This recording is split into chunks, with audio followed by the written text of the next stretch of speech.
Salam, bugünkü usta dərsimizə xoş gəldiniz. Gəlin birbaşa mətləbə keçək. Bilirsiniz, bugün biz əslində hər gün əlimizdə tutduğumuz, amma içində nə baş verdiyini bəzən unutduğumuz bir şeydən, prosesorlardan danışacağıq. Bu, bir növ texniki kompüter dərsi olacaq, amma narahat olmayın, tamamilə yeni başlayanlar üçün çox anlaşıqlı və maraqlı bir dildə. Smartfonlarımızın, notebooklarımızın o kiçik beyni əslində necə işləyir? Gəlin birlikdə kəşf edək. Planımız sadədir. Əvvəlcə prosesorun nə olduğuna baxacağıq, qısa tarixinə və Mur qanununa nəzər salacağıq. Sonra prosesorun düz içinə girib nələrdən ibarət olduğunu, ümumiyyətlə necə istehsal edildiyini görəcəyik və ən sonda gələcək bizi hara aparır, onu müzakirə edəcəyik. Qəliz terminlərə çox ilişmədən təmiz məntiqlə irəliləyəcəyik. Birinci hissə. Kompüterin beyni, yəni prosesor əslində nədir? Baxın, mərkəzi prosesor, yəni CPU. Sizin üçün beyin nədirsə, o baxdığınız ekran üçün də prosesor odur, hərfi mənada. O balaca çip olmasa, cihazınızda heç nə işləməz. Ekranı sürüşdürmək, internetə girmək, kiməsə şəkil göndərmək, bütün bu hesablamalar, qərarlar məhz bu mərkəzi beynindən keçir. O sadəcə bir detal deyil, prosesin əsl komandiridir. İkinci hissəmiz tarixi səyahət və məşhur Mur qanunu. İndi cihazlarımızın necə belə kiçik və güclü olduğunu anlamaq üçün bir qədər keçmişə getməliyik. 1945-ci ildə ENIAC var idi. Bütöv bir otağı tutan, dəhşətli dərəcədə enerji yeyən nəhəng bir maşın. Təsəvvür edirsiniz. Sonra 1947-ci ildə tranzistor icad olundu. Bu, əsl oyun dəyişdirici idi. 1971-ci ildə Intel ilk kommersiya mikroprosesoru olan 4004-ü çıxardı. Və irəli sarısaq, 2006-da çox nüvəli eraya girdik və 2020-də Apple M1 çipi ilə ARM inqilabını gördük. Otaq boydu maşınlardan barmaq ucundakı çiplərə həqiqətən təəccüblüdür. Bunu rəqəmlərlə təsəvvür etmək istəyirsiniz? O dediyim 1971-ci ilin Intel 4004 çipində cəmi 2300 tranzistor var idi. İndi isə gəlin müasir bir Apple M1 Ultra çipinə baxaq, 114 milyard. Bəli, milyard. Söhbət təkcə inkişafdan getmir, bu sözün əsl mənasında bir partlayışdır. Bəs bu necə baş verdi? 1965-ci ildə Gordon Moore adlı bir dahi belə bir şey müşahidə etdi. Tranzistorların sayı hər 2 ildən bir 2 qat artacaq. Bu, Mur qanunu kimi tarixə düşdü. Və bilirsiniz nədir? İllərlə sənaye məhz bu yolla getdi. İndi düzdür, yavaş-yavaş fizikanın sərhədlərinə dirənmişik və 3D arxitekturalara keçmək məcburiyyətindəyik, amma bu qanunun texnologiyaya verdiyi təkan sadəcə əvəz olunmazdı. Gəldik üçüncü hissəyə, prosesorun daxili quruluşu. İndi isə gəlin o balaca çipin lap içinə, mühərrik hissəsinə baxaq. İlk qəhrəmanımız nəzarət qurğusudur, yəni CPU. Bunu simfonik orkestr dirijoru kimi təsəvvür edin. Dirijor özü hər hansı bir alətdə ifa etmir, elədir? CPU da riyaziyyatla məşğul olmur. O sadəcə yaddaşdan əmrləri götürür, onları oxuyur və digər hissələrə deyir ki, indi sən işlə, indi sən gözlə. Qüsursuz bir nizam yaradır. Bəs, dirijor orkestri idarə edəndə əsl işi kim görür? Əlbəttə ki, hesab məntiq qurğusu, qısaca ALU. Dirijor işarə edən kimi ALU işə düşür. Sizin bütün riyazi hesablamalarınız, toplama, vurma, məntiqi qərarlar, hamısı burada, bu fəhlənin əlində icra olunur. Amma burada bir məsələ var. Prosesor dəhşətli dərəcədə sürətlidir, RAM isə ona çatdıra bilmir. Bəs neynədək? Keş yaddaş. Bu, bir növ körpüdür. L1 ən sürətli və kiçikdir, düz prosesorun üstündədir. L2 biraz böyükdür, amma yenə nüvəyə çox yaxındır. L3 isə ən böyük ambardır və bütün nüvələr üçün ortaqdır.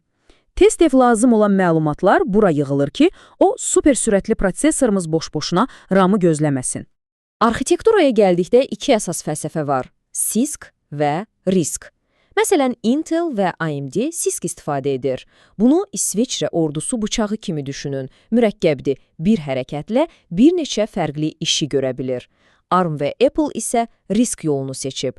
Onların fəlsəfəsi isə sadə və dəhşətli dərəcədə effektiv xüsusi alətlərdən istifadə etməkdir. Biri digərindən mütləq şəkildə üstün deyil. Sadəcə hər ikisi problemi həll etmək üçün tam fərqli yanaşmalardır. Və konveyer yamalı. Bax, bu həqiqətən dahiyanədir. Bunu bir zavodun istehsal lenti kimi təsəvvür edin. Avtomobil yığanda heç kim bir maşının tam bitməsini gözləyib, ikincisinə keçmir, düzdür? Birinə qapı taxılanda o birinin mühərriki qoyulur. Prosesorda əmrləri belə ardıcıl işləyir. Hər hissə dayanmadan işləyir və bu məhsuldarlığı inanılmaz dərəcədə artırır. Dördüncü hissəmiz, yaxşı, bəs bu çiplər necə hazırlanır? Düzünü desəm, bu çiplərin istehsalı insanlığın ən böyük mühəndislik möcüzələrindən biridir. Biz artıq nanometrlərlə ölçülən detallardan danışırıq. 1 nanometr, metrin milyarda biridir. 3 nanometr, 2 nanometr, hətta Intel'in gələcək 1.8 nanometrlik hədəfləri var. Ölçü kiçildikcə çipin içinə daha çox tranzistor yığırıq. Bu isə həm az enerji xərcləmək, həm də çox yüksək sürət deməkdir. Biz az qala fizikanın sərhədləri ilə oynayırıq. Bəs bu proses necə baş verir? Çox qısa deyim, addımlar dəhşət mürəkkəbdir. Əvvəlcə kompüterdə dizayn qurulur. Sonra fotolitografiya deyilən üsulla işıq vasitəsilə o dizayn silisium lövhəyə həkk olunur. Ardından kimyəvi aşındırma gedir, xüsusi elementlər əlavə olunur, metalizasiya ilə o milyardlarla tranzistor bir-birinə mikroskopik naqillərlə bağlanır. Sonda test edilir və bizim o tanıdığımız qoruyucu qutuya, yəni çip formasına salınır. Təsəvvür edilməz bir həssaslıqdır. 5-ci və sonuncu hissəmiz. Gələcəyin texnologiyaları və NPU. Gəlin biraz da irəliyə baxaq. Son zamanlar CPU ilə bərabər NPU sözünü də tez-tez eşidirik. Nədir axı bu NPU? Baxın, CPU hər şeyi bacaran ümumi bir ustadır. O hər şeyi edə bilir, amma hər şeydə mütləqən yaxşısı deyil. NPU isə yalnız süni intellekt tapşırıqları üçün dizayn edilmiş xüsusi bir mütəxəssisdir. AI hesablamalarında o, ənənəvi CPU-dan 10, bəzən 40 dəfə daha sürətli və səmərəlidir. İndi isə bu fərqli mütəxəssislər birləşib eyni komandada işləyirlər. Buna hibrid arxitektura deyilir. Məsələn, ən yeni çiplərdə ağır oyunlar və işlər üçün P nüvələr var. Arxa fon işləri üçün az enerji xərcləyən E nüvələr var. Qrafik üçün GPU və süni intellekt üçün də NPU eyni yerdədir. Hamısı eyni çipin üstündə. Bu, sanki bir kompüterin içində bütöv və mükəmməl bir ofis personalının olması kimidir. Yaxşı, bəs bütün bunlardan sonra bizi gələcəkdə tam olaraq nə gözləyir? Gələcək sözün əsl mənasında fantastika kimidir. Ənənəvi silisium materialı artıq limitlərinə yaxınlaşır deyə bizə qrafen kimi yeni materiallar lazım olacaq. O biri tərəfdən inanılmaz ehtimalları eyni anda hesaplayan kvant prosesorları gəlir. Və ən heyrətlisi, insan beynini təqlid edən neyromorfik çiplər. Bu çiplər adi prosesorlardan 500 dəfə daha az enerji xərcləyərək bizim beynimiz kimi işləyə biləcək. Bu sadəcə fantastika deyil, bu artıq həqiqətə çevrilir.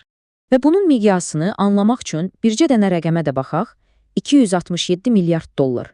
Bu, 2032-ci ilə qədər qlobal prosesor bazarının gözlənilən dəyəridir. Söhbət sadəcə biznesdən getmir. Bu çiplər sözün əsl mənasında dünya iqtisadiyyatının və bütün dövlətlərin gələcəyini müəyyən edən strateji bir təməldir. Hər şey bunun üzərində dayanır. Sonda sizi bir sualla baş-başa buraxmaq istəyirəm. Prosesorlarımız insan beynini təqlid edəcək və kvant sürəti ilə hesablamalar aparacaq səviyyəyə çatdıqca, görəsən, öz zehnimiz bizim düşünə biləcəyimizdən daha sürətli məlumat emal edən bir dünyaya necə uyğunlaşacaq? Bu mövzu üzərində mütləq düşünməyə dəyər. Bugünkü usta dərsimizdə mənimlə olduğunuz üçün təşəkkür edirəm. Texnologiyanı kəşf etməyə davam edin, növbəti izahımızda görüşənədək.